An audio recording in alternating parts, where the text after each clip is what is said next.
Donc je m'appelle Pierre Samuel et tout le monde m'appelle PS et ça me va très très bien. Et j'ai pas de souci avec ça. Je suis très heureux d'être avec vous. Je suis pasteur sur l'Assemblée de Dieu de Bourgoin depuis maintenant 2 ans et demi et je suis aussi et avant tout d'ailleurs papa, mari et nous avons 4 enfants avec mon épouse et on se réjouit. Ils n'ont pas pu être avec moi. Mon épouse a des soucis de santé. Je vous laisse un sujet de prière. Je sais que Manu prie déjà avec Priscilla pour nous aussi. Priscille. Ouais, prie pour nous aussi. Mon épouse a des soucis de santé, elle peut pas forcément rester longtemps comme ça, donc on prie pour elle aussi. Mais elle est avec nous dans le cœur, ça je le sais, et je sais qu'elle prie pour moi quand je suis là. Elle prie pour vous, et on a beaucoup de joie d'être ici. Je crois qu'il y a quelque chose de l'ordre du miracle que je sois là, je crois vraiment. Mais je crois que c'est le miracle conduit par Dieu, et c'est Dieu qui fait toutes choses. Et la Bible dit que Dieu fait toutes choses belles. Oh, ils sont forts ici, hein, ils connaissent. Je fais le début, ils disent la fin.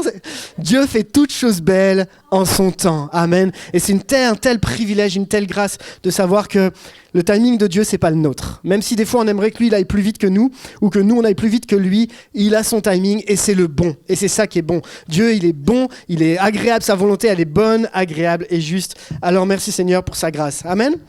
Sans plus attendre, j'aimerais partager ce que Dieu a déposé sur mon cœur pour vous ce matin. Et le thème de mon message est celui-ci: la révélation précède la mission. Alors, juste avant d'aller plus loin, avant d'être pasteur, pendant 8 ans, j'étais enseignant. J'étais prof. Est-ce que vous pourriez deviner de quelle matière j'enseignais ? C'est pas possible. Pourquoi tout le monde dit ça ? Mais c'est pas ça. Je n'étais pas prof de maths. Mais pourquoi ? J'ai vraiment une tête de prof de maths. Ah purée, si vous saviez comment je suis mauvais en maths, même mon fils qui est au lycée aujourd'hui m'apprend des choses. Non, je suis pas... Histoire géo, non plus. Français, non plus. Anglais, bien joué, bien joué. On peut applaudir quand même, elle l'a trouvé. Pendant 8 ans, j'ai enseigné l'anglais et j'ai enseigné l'anglais dans des zones sensibles. Que des zones sensibles. Mon premier poste a été au milieu d'une ZEP, puis mon deuxième poste et mon troisième poste également. Et pendant que j'étais prof, je faisais aussi pasteur stagiaire, je me suis formé en même temps. Et ma première année, je vous raconte ça parce que ça va être le début de mon message, ma première année a été relativement compliquée. Pourquoi ? Parce que je suis arrivé tout jeune prof, j'avais la petite mallette, j'avais la petite veste, les chaussures qui brillent. Et je suis arrivé la première année et les gamins, ils m'ont pas loupé. Ils m'ont repéré. Et ils se sont dit, lui, on va se le faire. Vraiment. Et moi, je suis gentil de nature. Et je suis trop gentil de nature. J'évolue, j'apprends à évoluer. Mais naturellement. Et pendant 1 année, les gamins m'ont testé plus et m'ont retourné ma classe. Et c'était compliqué. J'avais quelques classes avec qui ça se passait bien. Et puis j'avais des classes où c'était vraiment compliqué. J'ai vécu une année compliquée, assez difficile. Et dans cette même année, j'ai eu une vraie prise de conscience. Parce que, alors que j'avais 12 ans, Dieu a mis un appel sur mon cœur.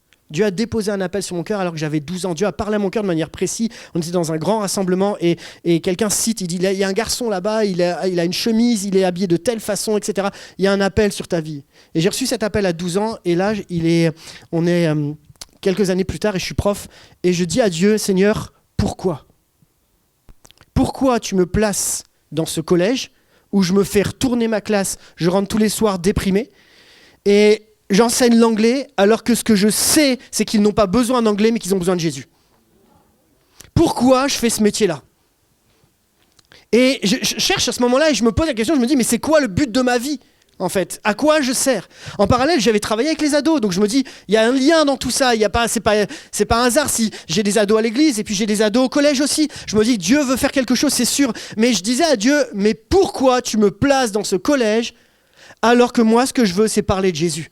Et vous savez, dans l'éducation nationale, on fait attention, on est vigilant, on ne fait pas n'importe quoi. On ne peut pas prêcher dans une classe, vous vous en doutez bien.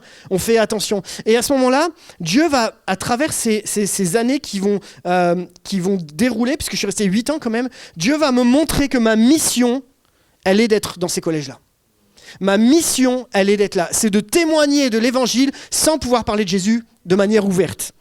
Et à travers le témoignage que Dieu a déposé sur mon cœur, à travers des relations improbables, je me suis retrouvé à découvrir que dans la même équipe de profs, il y avait un collègue qui était catholique et qui voulait découvrir la foi et on a commencé à faire du vélo de la foi. C'est-à-dire qu'on allait faire du vélo ensemble et on partageait sur la foi. Et il est venu à l'église, on a partagé vraiment. Et en fait, on a ensemble créé quelque chose de particulier. Et Dieu me disait, mais le seul but, la seule chose que je te demande pour ces gamins-là, c'est de les aimer.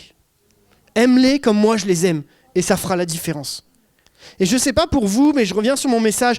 Il y a des saisons de vie où on se dit, Seigneur, à quoi je sers? C'est quoi le but de ma vie? Pourquoi Dieu me met dans ce boulot-là? Pourquoi Dieu me met avec tel patron ou tel employé? Pourquoi je suis placé dans ce milieu-là? Et c'est quoi le but de ma vie? Et c'est quoi la cause qui fait que le matin je me lève? Pourquoi je me lève le matin? Pour Jésus? Amen. Et ouais, ça c'est la réponse que j'aurais dû attendre de tout le monde. C'est quoi la cause qui vous fait lever ce matin pour Jésus?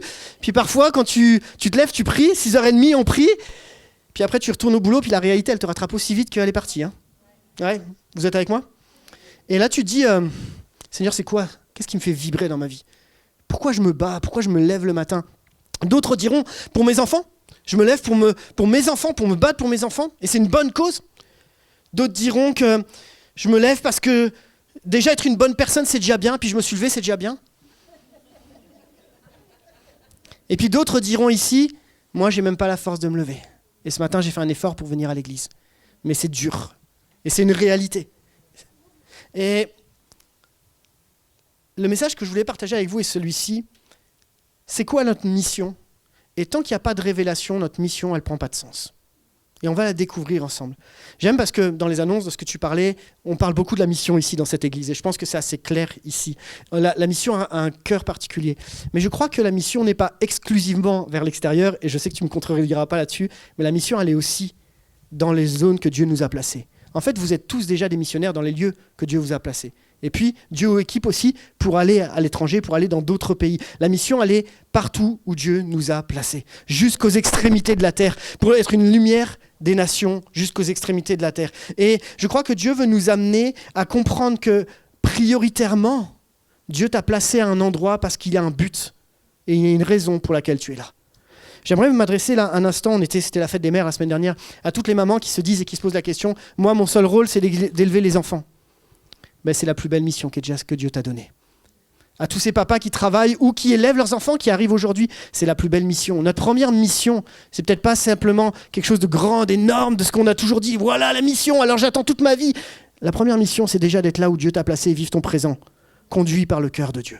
Conduit et dirigé par l'appel de Dieu. Conduit et dirigé par une révélation profonde de qui est Dieu. Et je crois que Dieu vous place à des endroits que ni Manu ni moi... Pardon, on peut dire Manu ici ou je dois dire Emmanuel? Manu, ça va? Que ni Manu ni moi, ni n'importe qui, on ne pourra pas être à votre place.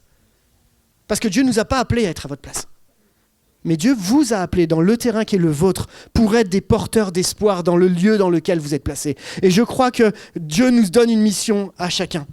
Et pour ça, j'aimerais vous parler de deux hommes qui ont mal commencé dans la Bible. Et vous les connaissez très bien. On va parler d'un côté de Moïse et de l'autre côté de Saul de Tarse. Au début, on l'appelle Saul et après, il va s'appeler Paul. Ça va? On va voir que dans leur vie, il y a eu deux débuts de vie catastrophiques. Mais qu'il va se passer une rencontre et ensuite deux missions qui vont refléter le cœur de Dieu. Et j'aimerais qu'on fasse un parallèle entre Moïse et Saul. Ça vous va? Et on va voir ensemble dans la réflexion, dans la discussion, qu'au fur et à mesure de l'avancée, la révélation de Dieu va avoir un sens tout particulier et va changer le cœur de leur mission. Et ma prière, c'est qu'après ce culte, vous ne soyez pas meilleurs ou quoi. Non, c'est qu'ensemble, on ait compris que sans révélation, la mission, elle n'a pas de sens. Mais quand c'est Dieu qui nous révèle le pourquoi, le comment et qui on est et qui il est, alors notre mission prend du sens. Amen. Et que ce soit ici en local ou que ce soit à des milliers de kilomètres, notre mission prendra du sens quand on aura une révélation profonde de qui est Dieu, de son amour, de sa grâce, de sa sainteté, de sa pureté. Et ça va donner du sens à ta vie chaque matin. Et ça te dira pourquoi tu dois te lever tous les matins. Vous êtes avec moi? Alors, comme je suis un ancien prof, parfois j'ai des réflexes de prof. Donc, des fois, je vais vous poser des questions. Si vraiment vous n'avez pas envie de répondre, vous avez le droit. Vous faites un geste que tous mes élèves ont toujours fait quand je les ai interrogés. Ta tête, elle est là, et délicatement, en toute douceur, elle descend. Et elle regarde tes chaussures si elles sont propres et tes lacets sont bien faits. Ça va? Si vous ne voulez pas répondre, il n'y a pas de problème, je ne vous en voudrais pas, ok? Mais voilà, n'hésitez pas en tout cas à interagir quand je vous poserai des questions tranquillement, et je ne vous mettrai pas en difficulté. Avant d'aller un petit peu plus loin, on va lire les deux textes, c'est un peu long, on va prendre un peu de temps, mais on va lire les deux textes, le texte de Moïse et puis après le texte de Saul de Tarse. Petite question, Moïse dans Ancien ou Nouveau Testament? Oh la vache, ils sont bien formés ici, hein. Oh, purée. Et Saul, du coup, Nouveau Testament. C'est intéressant de prendre un exemple de l'Ancien et du Nouveau et de les comparer. Moïse, dans quel livre on va lire ? Exode. Il y en a qui sont un peu plus formés au fond que devant. On va lire Exode ensemble. On y va ? Allez, c'est parti. Exode. Moïse faisait paître le troupeau de Jéthro, son beau-père, sacrificateur de Madian. Il mena le troupeau derrière le désert. Notez bien cette expression, c'est important, derrière le désert. Et vint à la montagne de Dieu à Horeb. L'ange de l'Éternel lui apparut dans une flamme de feu au milieu d'un buisson. Moïse regarda, et voici le buisson était tout en feu, et le buisson ne se consumait point. Et Moïse dit, « Je veux me détourner pour voir quelle est cette grande vision, et pourquoi le buisson ne se consume point. » L'Éternel vit qu'il se détournait pour voir, et Dieu l'appela du milieu du buisson, et dit, « Moïse, Moïse !» Il répondit, « Me voici. » Dieu dit, « N'approche pas d'ici, ôte tes souliers de tes pieds, car le lieu sur lequel tu te tiens est une terre sainte. » Il ajouta, « Je suis le Dieu de ton père, le Dieu d'Abraham, le Dieu d'Isaac et le Dieu de Jacob. » Moïse se cacha le visage, car il craignait de regarder Dieu. L'Éternel dit, « J'ai vu la souffrance de mon peuple qui est en Égypte. J'ai entendu les cris qui lui font pousser ses oppresseurs, car je connais ses douleurs. Je suis descendu pour le délivrer de la main des Égyptiens, pour le faire monter de ce pays dans un bon et vaste pays. Dans un pays où coule le lait et le miel, dans le lieu qu'habitent les Cananéens, les Hétiens, les Amoréens, les Phéréziens, les Héviens et tout ce qui finit par rien, et les Jébusiens. Voici les cris d'Israël sont venus jusqu'à moi, et j'ai vu l'oppression que leur font souffrir les Égyptiens. Maintenant, va, je t'enverrai auprès de Pharaon, et tu feras sortir d'Égypte mon peuple, les enfants d'Israël. Amen. Sans plus tarder, on va aller des années après, et on va aller rencontrer Saul de Tarse, qui ensuite s'appellera Paul. Quant à Saul, donc on est dans Acte 8. Quant à Saul, il respirait toujours la menace et le meurtre contre les disciples du Seigneur. Il se rendit chez le grand prêtre et lui demanda des lettres pour les synagogues de Damas, afin de pouvoir arrêter et amener à Jérusalem les partisans de cet enseignement qu'il trouverait, hommes ou femmes. Comme il était en chemin et qu'il s'approchait de Damas, tout à coup, une lumière qui venait du ciel resplendit autour de lui.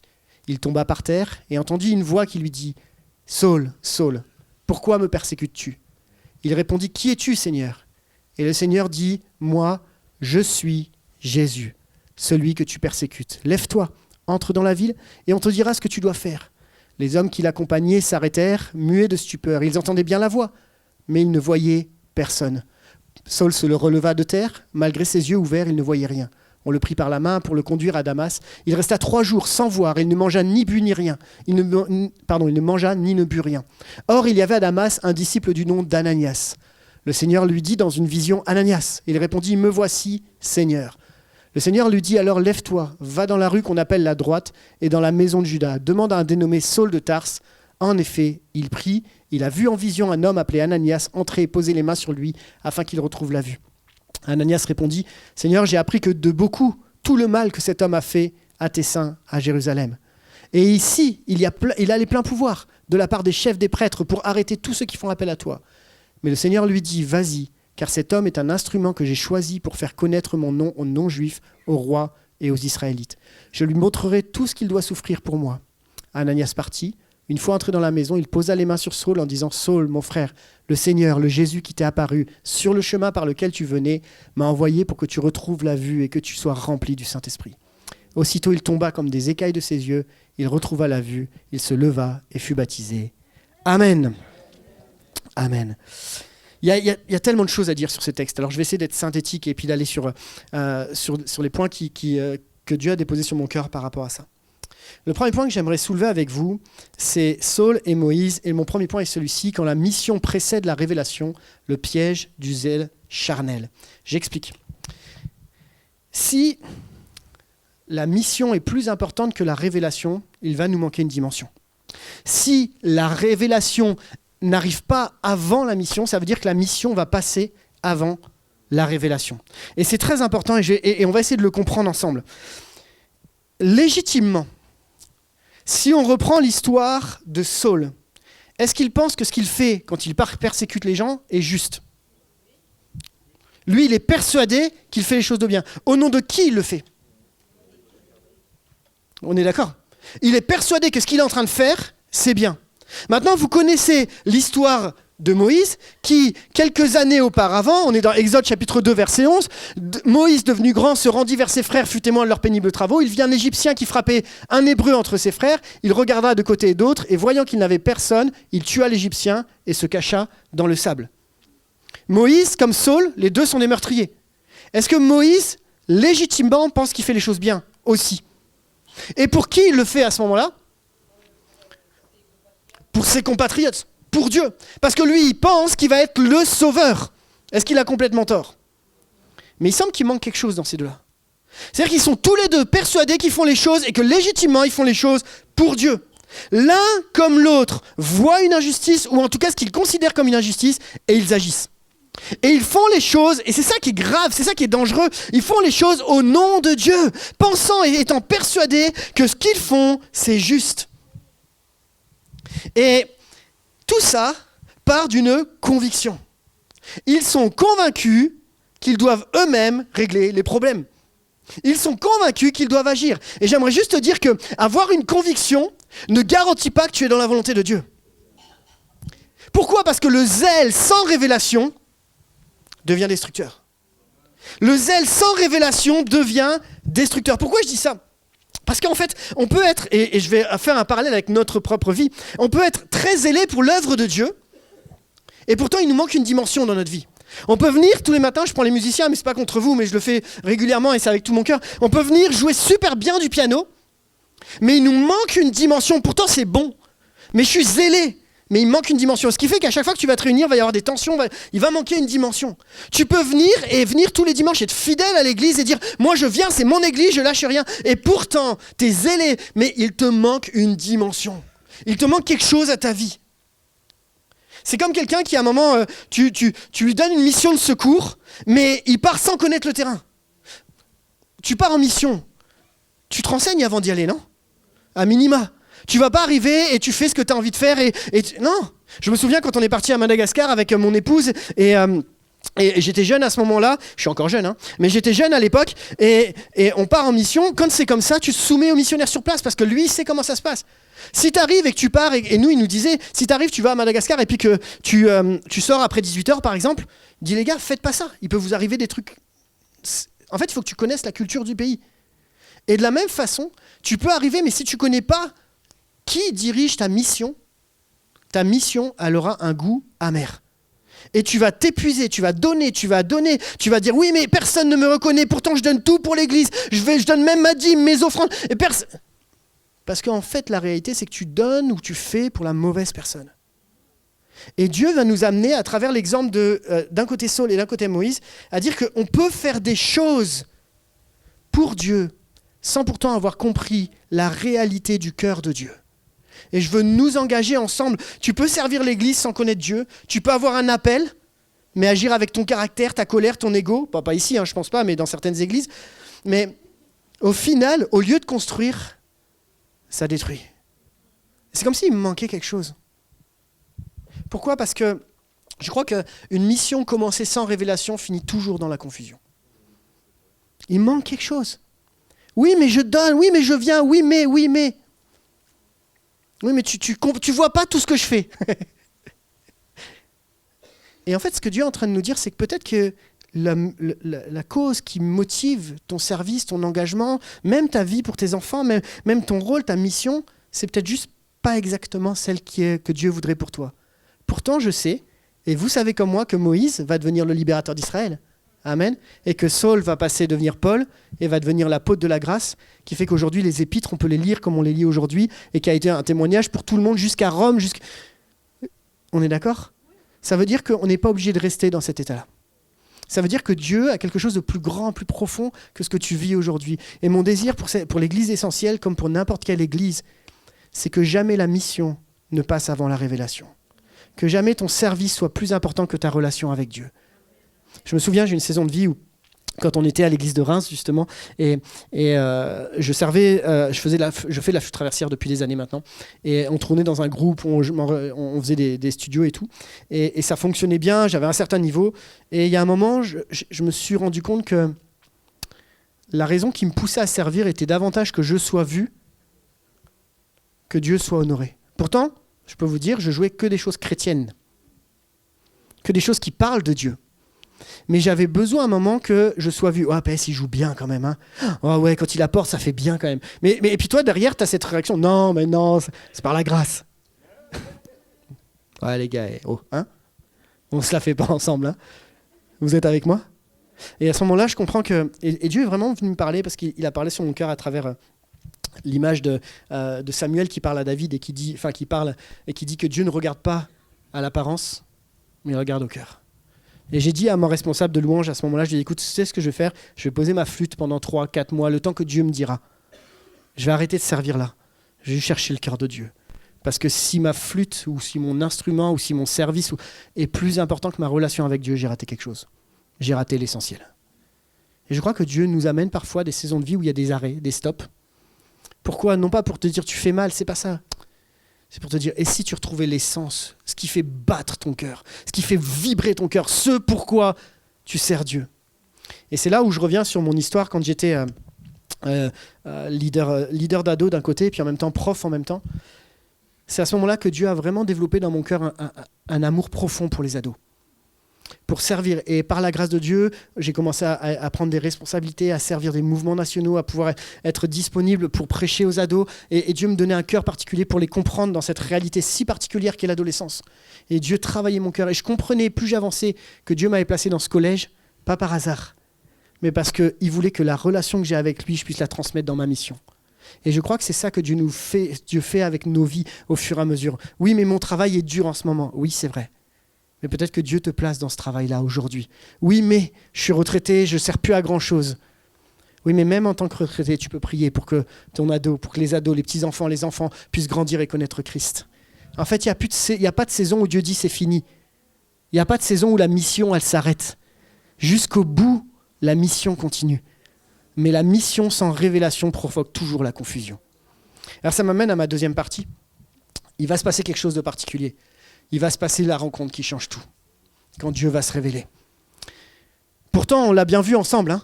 On est d'accord? Les deux semblent faire des choses pour Dieu. Et pourtant, il leur manque une dimension. La première chose qu'on voit, c'est que Moïse, quand il va rencontrer Dieu, il va arriver près de ce fameux buisson ardent. Alors, si on réfléchit à un buisson qui brûle dans le désert, c'est pas surprenant. Il y en a, parce que quand il fait 40 ou 50 degrés, les buissons qui brûlent, il peut y en avoir. Et il peut y en avoir de tous les côtés, c'est pas un problème. Par contre, la chose extraordinaire, c'est que ce buisson ne se consume pas. Et ce qui m'interpelle dans ce qu'on voit, c'est que Dieu est capable de partir de l'ordinaire, c'est-à-dire la vie de Moïse tel qu'il est de tous les jours. Je promène mes brebis, je les emmène à gauche, à droite. Il part de l'ordinaire pour venir se révéler de manière extraordinaire dans l'ordinaire. Et je crois que Dieu a cette capacité à venir te chercher dans sa réalité. Parfois, tu peux te dire, mais Seigneur, quand est-ce que je vais répondre enfin à l'appel? Et si Dieu venait te chercher dans l'ordinaire là, aujourd'hui, pour que tu manifestes l'extraordinaire de Dieu dans la saison dans laquelle tu es? Et je crois que Dieu a cette capacité à utiliser des choses ordinaires pour manifester l'extraordinaire. Et c'est intéressant de voir que Dieu va l'appeler par son nom. Tandis que Saul de Tarse, même principe, en fait la réalité c'est que Saul de Tarse c'est le même exemple. Saul de Tarse est dans ce qu'il fait et dans ses habitudes. C'est quoi son programme? C'est quoi l'agenda, le Google Agenda de notre ami Saul de Tarse? Le Google Agenda c'est aujourd'hui rendez-vous à des chrétiens pour les flinguer. C'est ça, hein? Son quotidien, c'est ça. Et Dieu va le rencontrer où? Jésus va le rencontrer où? Dans son quotidien. Il vient le rencontrer dans sa réalité. Il vient rencontrer Moïse dans sa réalité et il vient rencontrer Saul dans sa réalité. Il vient les voir parce qu'il n'est pas en train de leur dire, écoute, quand on sera là, alors je te rencontrerai. Quand tu auras atteint tel niveau spirituel, que tu auras les barrettes spirituelles, alors je t'enverrai en mission. Non. Il vient leur rencontrer dans leur faiblesse. Il vient les rencontrer dans leurs incapacités. Il vient même les rencontrer dans son péché concernant Saul. Parce que Dieu vient nous rencontrer là où nous sommes, si nous on est prêt à dire Seigneur, c'est toi qui vas diriger ma vie. Dieu va venir te rencontrer. Et comment il va les appeler? D'un côté, il va dire Moïse, Moïse, et de l'autre côté, il va dire Saul, Saul. Pourquoi? Parce que Dieu te connaît par ton prénom. Dieu te connaît exactement comme tu es. Dieu te demande pas, il va pas appeler tout le monde ici Manu, Manu. Parce que la mission qu'il t'a confiée à toi, c'est pas la même que la mienne, et c'est pas la même que celle de ceux qui sont autour de nous. Dieu nous connaît tellement individuellement, et tu as tellement de valeur, tu es tellement précieux aux yeux de Dieu, que Dieu sait exactement quelle est la mission qui correspond à ton profil. Et je vous le dis, si moi vous me mettez derrière la batterie, On arrivera à faire un truc, mais je vous garantis pas qu'on sera en rythme. Si vous me mettez derrière le piano, à part la petite mélodie que j'ai appris quand j'étais gamin, je vous assure qu'on fera pas grand-chose. Parce que c'est pas ma mission. Par contre, si aujourd'hui vous mettez face à une classe d'ados pour leur faire des cours d'anglais, je devrais gérer à peu près. Vous voyez ce que je veux dire ? Et on n'a pas juste la même mission, et c'est pas grave. Parce qu'en fait, on n'est pas en opposition, on est en complémentarité. L'Église, c'est l'histoire d'hommes et de femmes complémentaires qui ensemble forment le royaume. L'Église, c'est l'histoire d'hommes et femmes complètement différents et qui sont capables, pour une même cause, d'impacter le royaume et le monde qui va autour. Et Dieu a besoin de toi comme il a besoin de moi. Dieu n'a pas besoin plus de l'un que plus de l'autre. Et Dieu a besoin de chacun d'entre nous. Et tu dis, oui, mais moi, je ne suis pas assez baptisé depuis assez longtemps. Si Dieu a mis ton appel, moi j'avais 12 ans. Alors après j'ai grandi, j'ai évolué, puis Dieu m'a formé, Dieu m'a équipé. Et encore aujourd'hui, ça ne s'arrêtera jamais. Parce qu'on sera toujours en formation. Et le jour où tu arrêtes de te former, c'est que tu n'as rien compris. On est d'accord ? La vie chrétienne, c'est une école, non ? On est à l'école de la vie. Puis des fois, on aimerait que ça aille plus vite. Puis des fois, Dieu prend du temps qu'il faut. Revenons à Moïse et à Saul. Il y a un parallèle entre les deux qui est assez simple. C'est que Moïse, d'un côté, il est dans son désert, tandis que Saul est sur la route de Damas.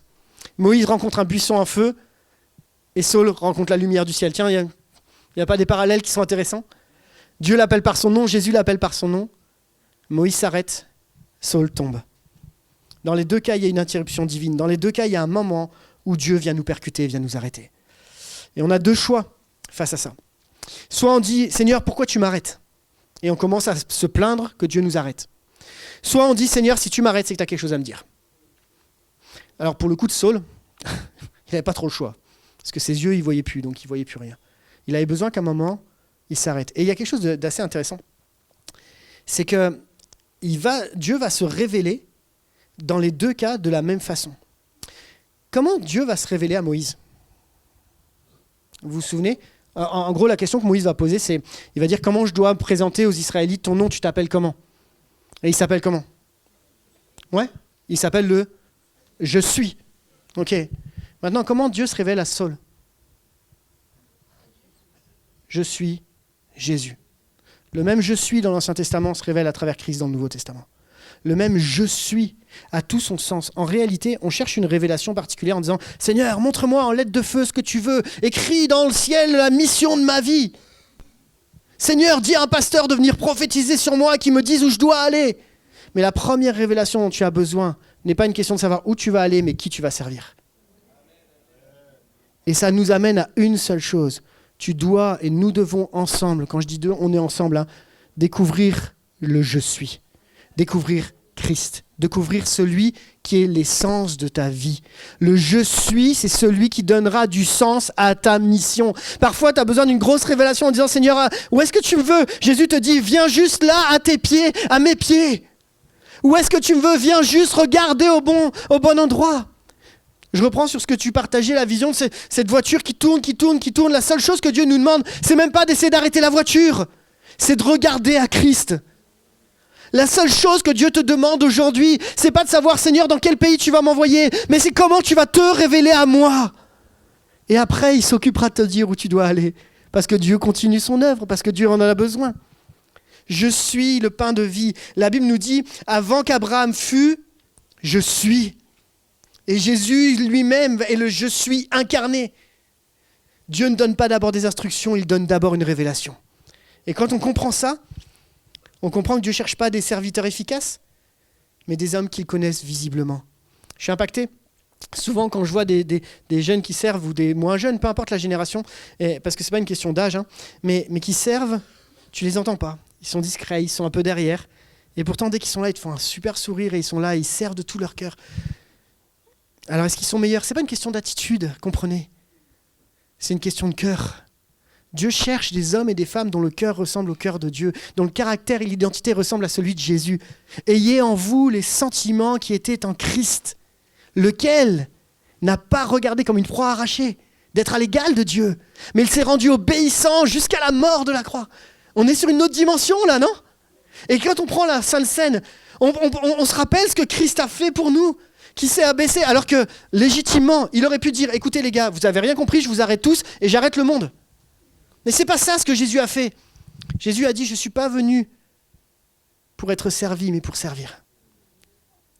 Parce que la cause qui fait vibrer le cœur de Christ, c'est ta vie, c'est ma vie, c'est cet amour extraordinaire. Je crois que avant de comprendre la mission, Moïse comme Saul devait entrer dans une relation. Tant que la relation n'est pas établie, la mission reste floue ou mal dirigée. Mais la relation est uniquement possible quand tu découvres et tu vis le « je suis ». Vous allez me dire, ouais, mais moi je connais Jésus, je suis dans l'église et baptisé depuis des années. Ouais, moi des fois j'apprends à redécouvrir Jésus.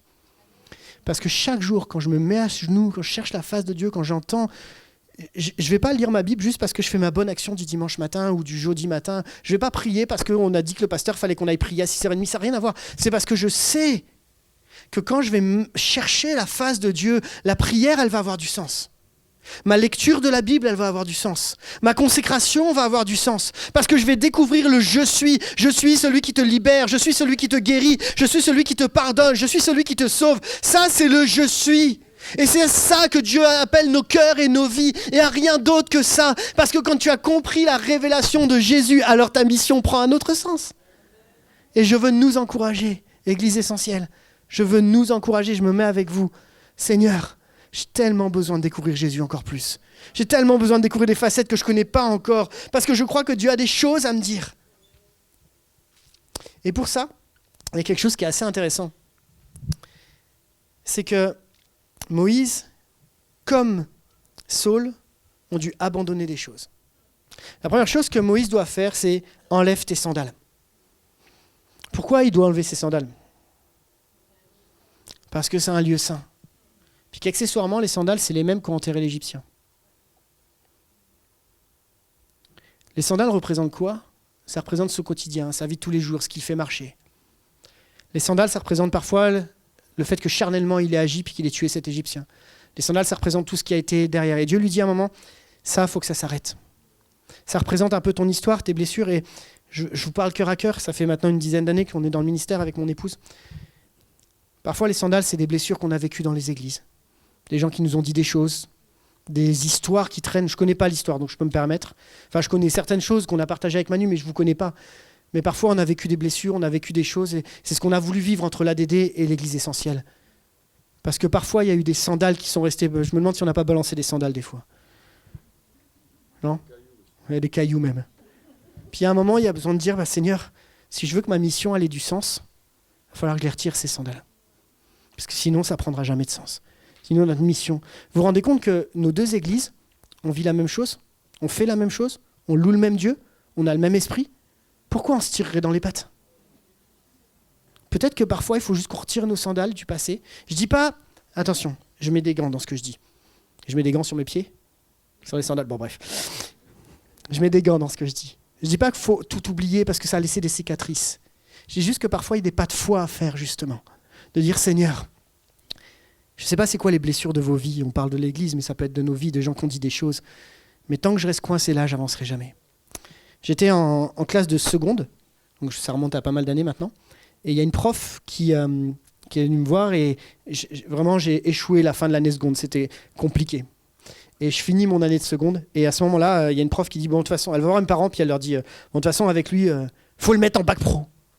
Faut le mettre en bac pro. Alors, pour ceux à qui ça parle pas forcément, ça veut dire quoi ? C'est-à-dire que tu le mets dans une voie que tout le monde considère comme une voie de garage. Qui n'en est pas une. OK ? Mais que tout le monde considère comme une voie garage. Et en gros, pour cette prof-là, j'ai ni le niveau, ni la capacité, ni les compétences. Et à ce moment-là, je suis dans une section internationale et je sais que j'ai échoué, je sais que j'ai pas réussi. Mais comment la parole d'une personne peut détruire ta vie ? Ou en tout cas, et moi je suis qu'en seconde, à ce moment-là, c'est l'éducation, enfin entre guillemets, le lycée, c'est mon quotidien. Donc c'est ça qui marque ma vie au quotidien. Et cette même parole, moi je suis là, je dis ok, j'y arriverai pas. J'y arriverai pas, je suis pas à la hauteur. Mais à ce moment-là, j'en ai parlé avec mes parents. Mes parents qui prient pour moi, qui prient pour nous, qui savent que je prêche ce matin et qui sont là derrière nous en prière. Et mes parents qui m'ont dit, Pes, si tu es prêt à te battre, on va y aller ensemble. Et tu vas passer en première, et puis on va y aller ensemble. Ils m'ont fait confiance, j'ai continué cette classe-là, j'ai eu mon diplôme, j'étais prof d'anglais, et c'est une prof d'anglais qui m'avait dit que j'avais pas le niveau. C'est pas que je sois meilleur, comprenez. c'est que je veux juste vous partager comment une parole peut détruire très très vite. Et que parfois, ces paroles, c'est comme des sandales que tu as au pied, que tu traînes, et il te manque cette révélation du pardon, de l'amour, de la grâce de Christ, parce que c'est ça qui est plus important que l'amour et la grâce de Christ. Et Dieu n'est pas en train de te dire tu fais mal, Dieu est en train de te dire juste ôte tes sandales. Arrête de marcher avec des trucs qui sont sales. Et rentre maintenant dans cette révélation de qui est Christ, ce Dieu qui pardonne et qui guérit les blessures, je le crois vraiment. De la même façon, Saul, lui, est dans cette situation où il doit abandonner quelque chose. Qu'est-ce qu'il doit abandonner, notre ami Saul ? Saul, c'est un érudit. Vous savez ce que c'est un érudit ? C'est quelqu'un qui est formé et qui connaît la Torah mieux que personne. Il a été élevé, la Bible nous dit, au pied de Gamaliel. Il est le pharisien des pharisiens, il est zélé comme personne, c'est le meilleur dans sa discipline. Et pour être un érudit, il faut lire les textes. Okay ? Avec quoi on lit un texte ? Avec ses yeux. Quelle est la première chose qui lui arrive ? Il ne peut plus étudier les textes. Il faut un moment que dans cette situation, Paul fasse tomber toute sa connaissance, tout ce qu'il a appris, simplement pour Christ. Et il y a un autre texte qui fait référence à ça dans la Bible, vous connaissez ? J'étais prêt à tout regarder comme de la boue afin de connaître Christ, l'excellence de Christ. Vous connaissez ce texte ? Il a fallu que Paul, le grand, devienne Paul, le faible, pour que Christ se manifeste complètement. Moïse, comme Saul. Moïse a dû laisser derrière son passé, Saul a dû laisser ses préconçus. Vous savez, c'est quoi le plus difficile à gérer dans notre vie ? C'est ce qui se passe là-dedans. C'est ce qui se passe dans notre tête. C'est nos préconçus, c'est ce qu'on pense qu'on sait. Il n'y en a pas ici, mais moi, ça m'arrive. Je suis persuadé, j'ai des convictions. Un jour, je me souviens... Attends, il faut que pas que je dépasse le timing, ça va. Un jour, je me souviens à quelqu'un qui m'a dit... On était dans une situation un peu conflictuelle, ça peut arriver, et on est dans une situation conflictuelle, et une dame me dit, moi, je prie pas, j'ai mes convictions. D'accord. Moi-même, mes convictions, j'ai besoin de prier pour que Dieu vienne les confirmer. Et Paul avait un ensemble de convictions. Et quand à un moment Dieu vient te bouleverser dans tes convictions, ça change ta vie. Et comme Moïse et comme Saul, il y a des choses qu'il faut qu'on abandonne pour connaître vraiment qui est Christ. Parce que si tu viens avec tes convictions, avec ton passé, avec ton histoire, etc., et tu dis j'ai compris, alors Dieu dit reste dans ta compréhension. Mais ta mission perdra du sens.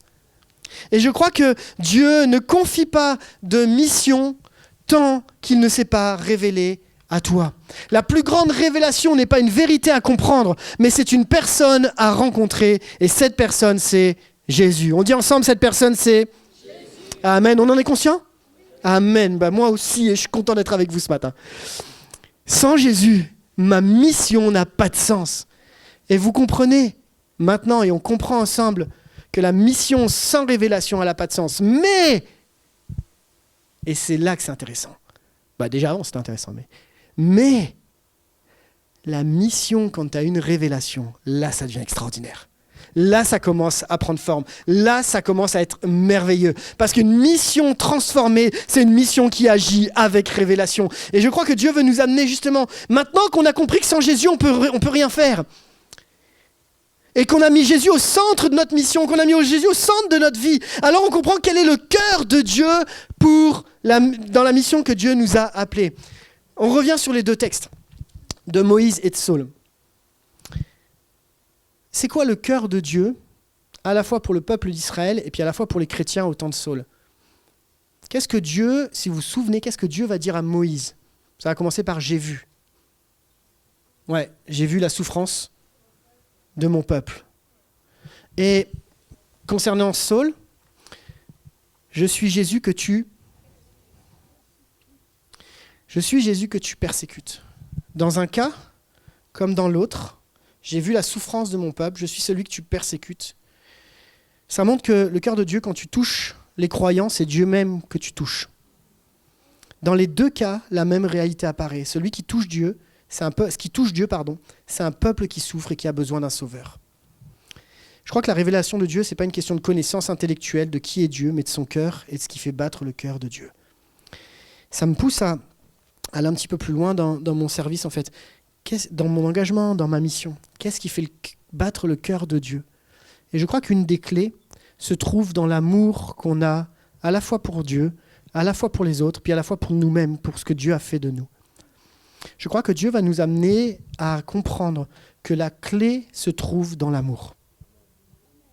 Je vais vous donner un exemple. Tu peux servir les ados et les jeunes, mais si tu n'aimes pas le public qui est devant toi, tu vas faire des bonnes choses, entre guillemets, mais il te manquera le cœur. Qu'est-ce qui faisait que, comme on a vécu avec les neveux et nièces de Manu et de Priscille, j'étais loin d'être qualifié, je vous assure. J'ai fait des erreurs. J'avais un pasteur qui était à côté de moi qui me disait « PS, viens, on va corriger ça, on va travailler. » Mais qu'est-ce que je les aimais. Qu'est-ce que je les aimais, ces ados. Et encore aujourd'hui, quand je les vois, on pleure ensemble. Donc de toute façon, je les aime toujours autant. Quand Dieu m'a dit, dans le service que tu fais auprès des collégiens et des lycéens, aime-les, c'est la seule chose que je te demande, ça a suffi à motiver mon cœur pour ces jeunes et ces ados qui étaient en souffrance. Quand Dieu m'a dit, on quitte le boulot de prof pour rentrer à plein temps dans le ministère, la seule chose que Dieu m'a dit, c'est aime l'Église, comme moi j'aime l'Église. Et en fait, tout commence à prendre du sens quand tu aimes celui que tu sers et quand tu sers pour aimer. Ta louange prend du sens quand c'est l'amour qui conduit ta louange. Ton service auprès des enfants ou à l'accueil ou à la technique même commence à prendre du sens quand c'est l'amour qui guide ton service. Et pas l'amour pour les autres, en tout cas pas en priorité. D'abord l'amour pour Dieu. Et ça va avoir un impact ensuite sur ton service et sur tout le reste. C'est ça. D'ailleurs, une petite question. À quoi reconnaît-on des disciples? La Bible dit on reconnaîtra des disciples à l'amour qu'on a les uns pour les autres. Pas au nombre de baptêmes, pas au nombre de conversions, même si c'est bien, mais à l'amour qu'on a pour les autres, à l'amour qu'on a les uns pour les autres. Et ça m'amène à cette prière que vous connaissez.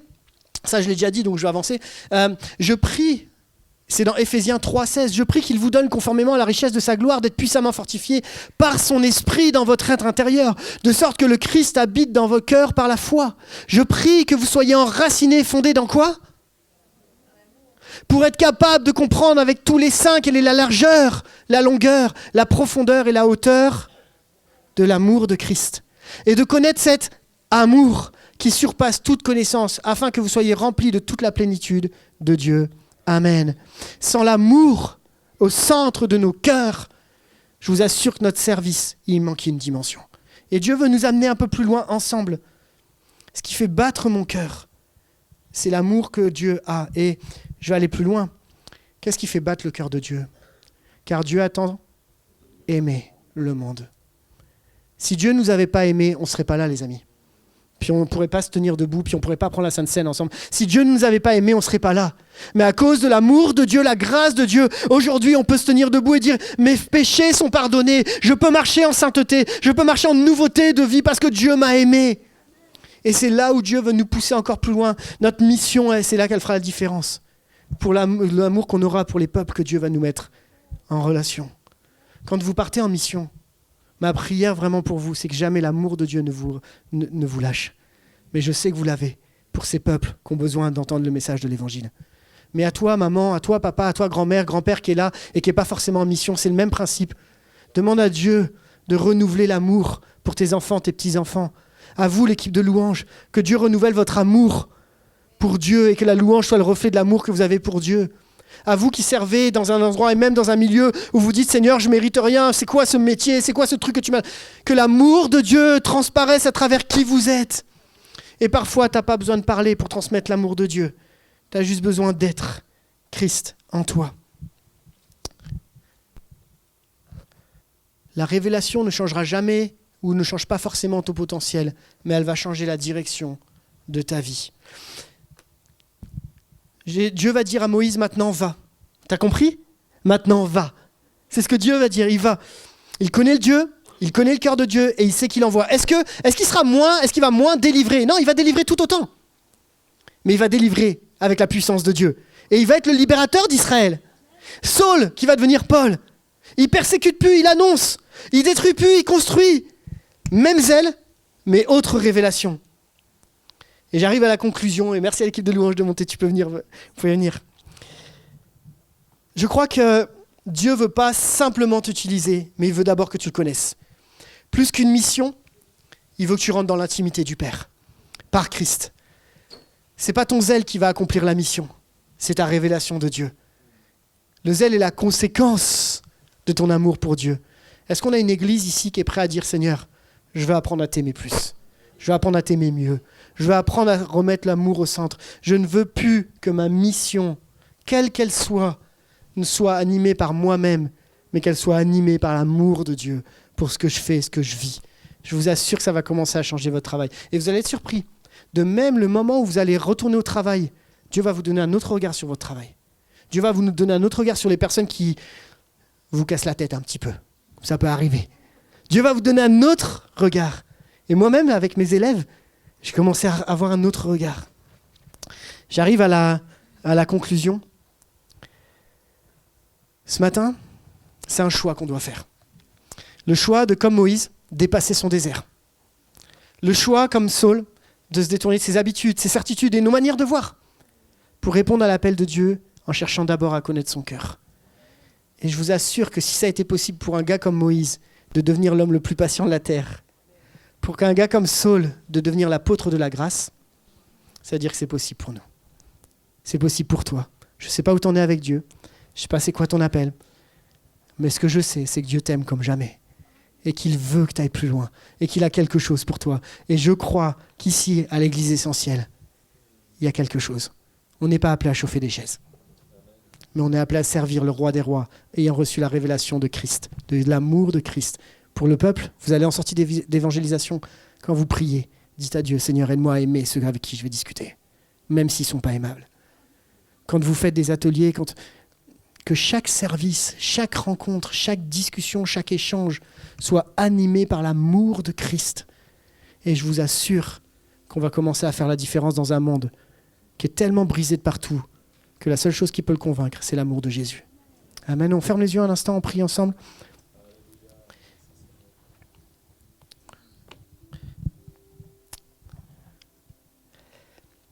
Seigneur Jésus.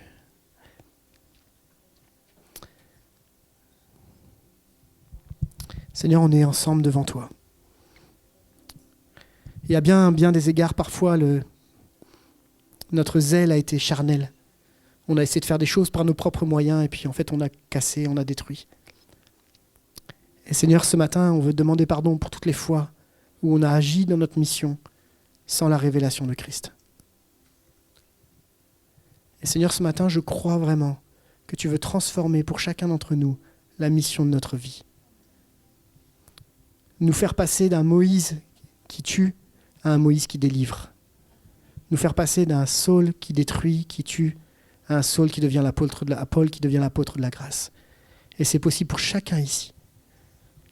Et Seigneur, on a besoin ce matin que tu nous révèles à nouveau qui tu es. Quel est ton cœur ? C'est quoi la mission que tu veux pour nous ? C'est quoi qui fait battre ton cœur dans l'appel que tu as mis sur ma vie ? Seigneur, j'ai besoin de découvrir et on a besoin de découvrir ensemble que sans toi, on ne peut rien faire. Mais quand tu rentres dans nos vies, quand tu prends la place, notre mission, elle a du sens. Et je sais, Jésus, que tu veux nous utiliser. Plus loin, plus haut, plus large. Parce que c'est la qualité de ton amour. Remplis-nous à nouveau de ton amour les uns pour les autres. Ton amour pour l'œuvre de Dieu, pour le royaume de Dieu.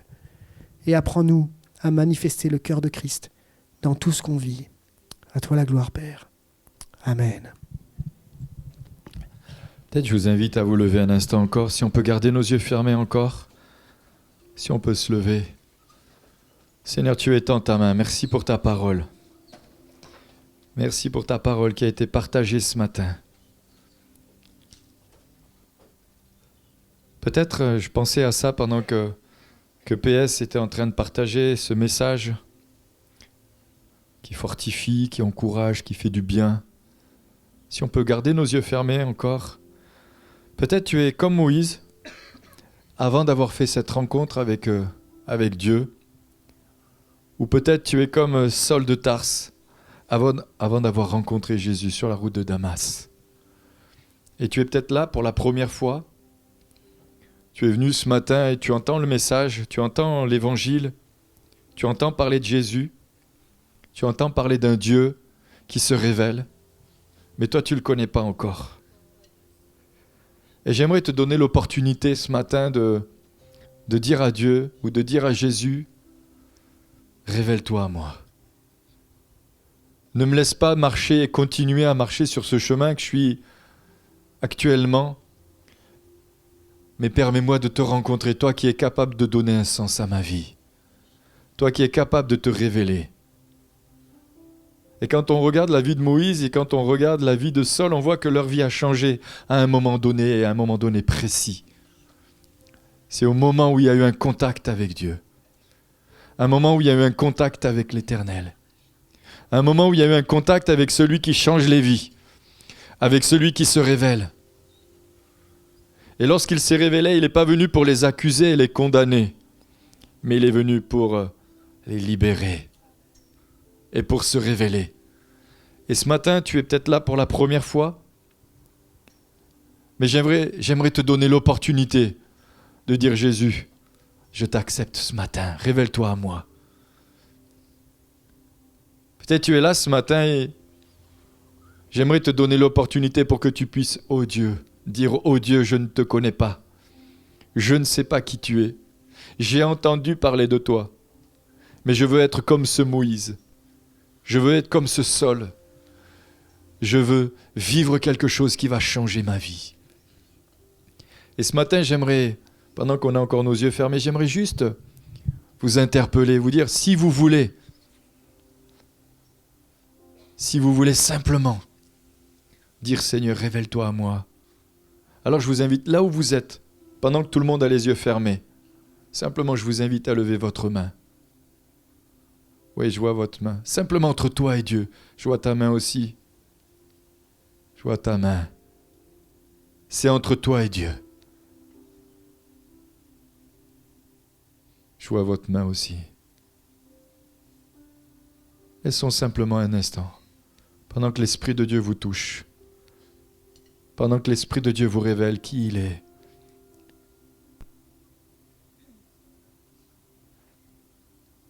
Seigneur, étends ta main. Tu vois ces personnes qui ont levé la main. Peut-être pendant que vous avez levé la main et que vous sentez qu'il se passe quelque chose.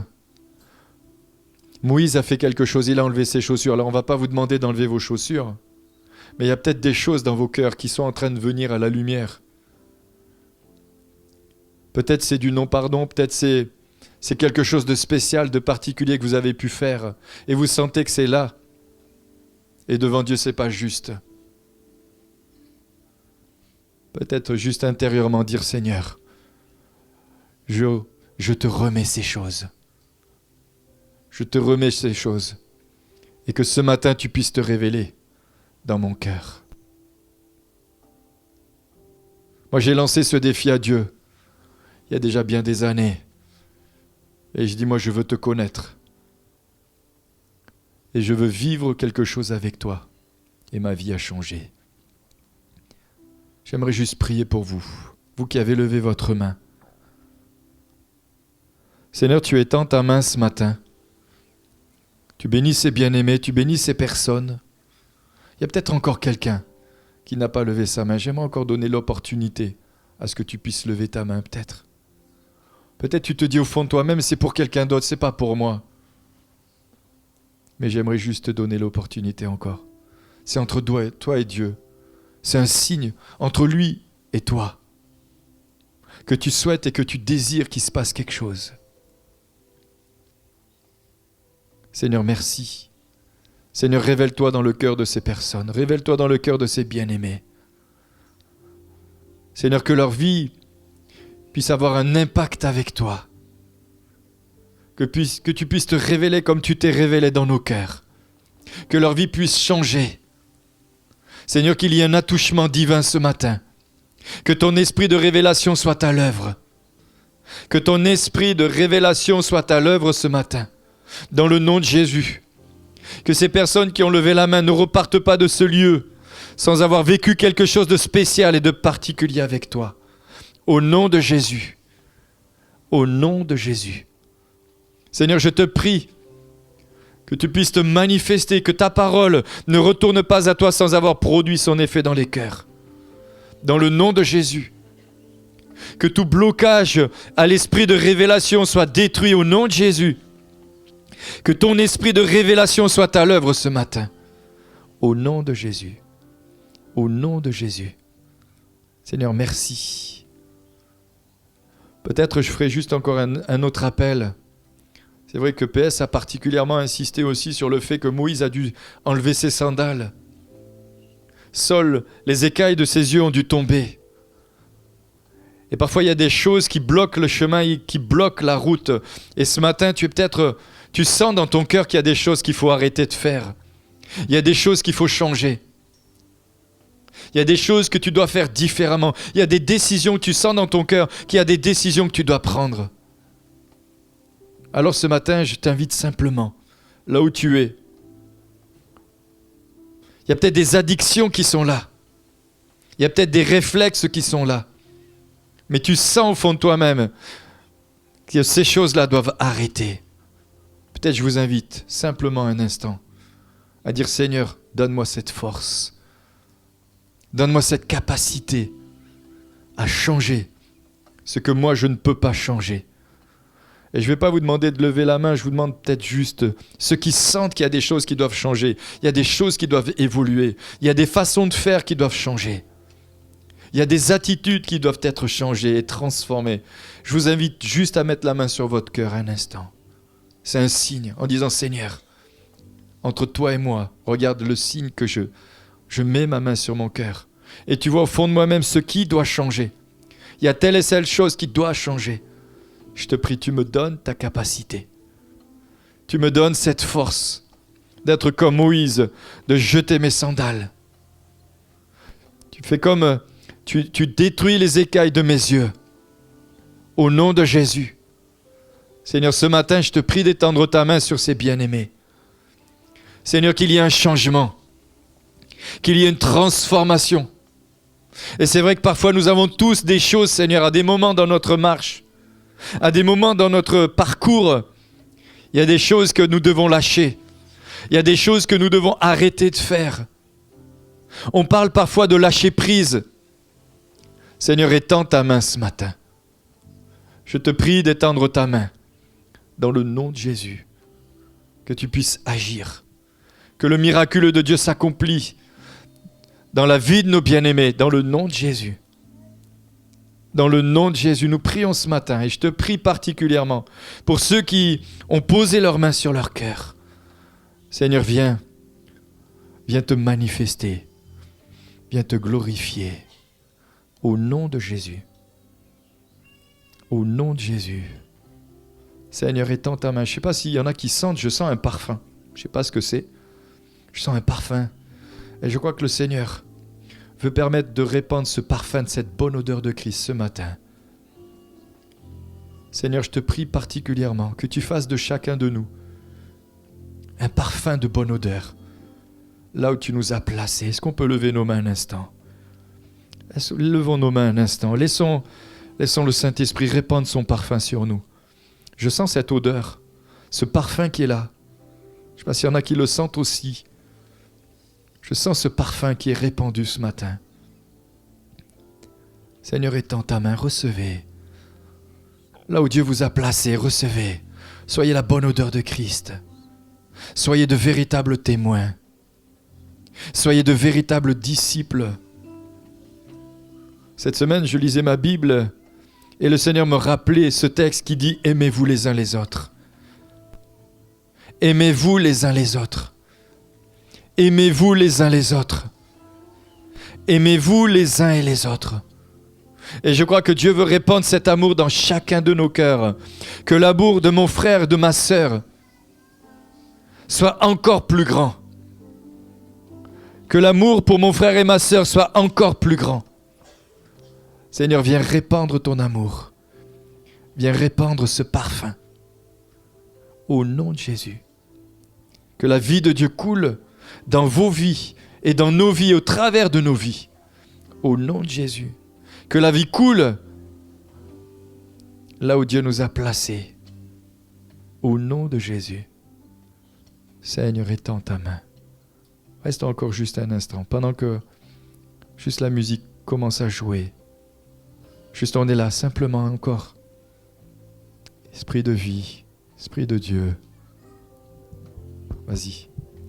J'ai juste une pensée sur le cœur qui vient alors qu'on est en train de prier. Il y a un couple ici où tu dis, moi mon couple il bat de l'aile et c'est bientôt la fin. Et tu es venu ce matin et tu te dis, c'est peut-être c'est la dernière chance que j'ai laissée à mon couple. On se dispute constamment, on n'arrive pas à sortir de ça. Tu as tout essayé. Et le message que Dieu voudrait te dire ce matin, c'est il vous a mis ensemble pour une mission particulière. Et il te demande de replacer Christ au centre de votre couple.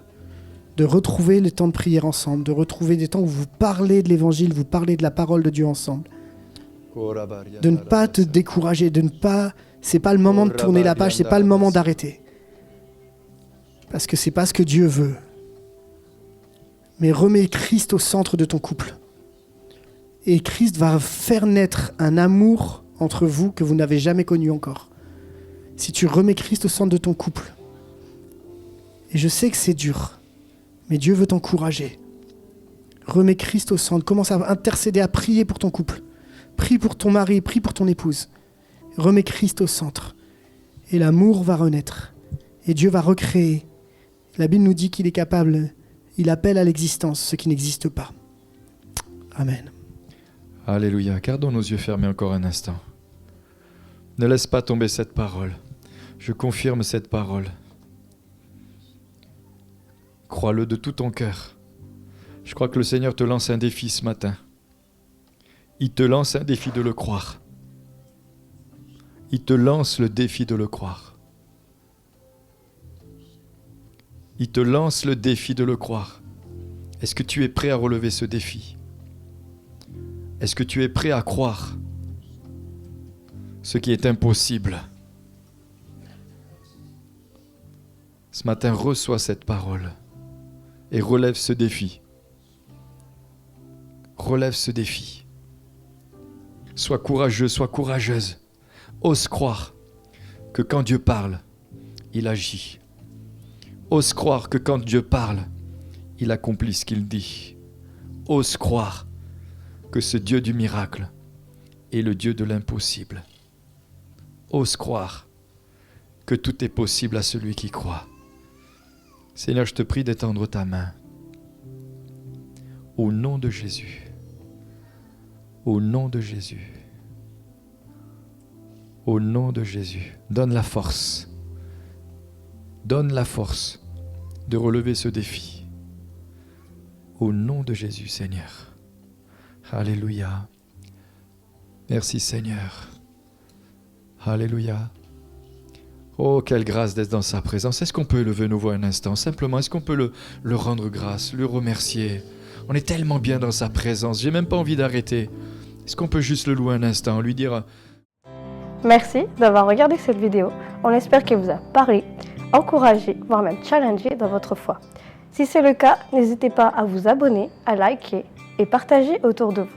C'est un petit geste, mais cela peut vraiment bénir quelqu'un d'autre. Vous pouvez également soutenir l'Église et ce que l'on fait ici via le lien dans la description. Merci à tous ceux qui le font déjà, car tout cela est possible grâce à vous. Nos célébrations ont lieu chaque semaine. Vous trouverez toutes les infos sur notre site ou nos réseaux. Si vous êtes de la région, nous serions ravis de vous voir en présentiel. Alors à très vite en ligne ou en présentiel. Soyez bénis.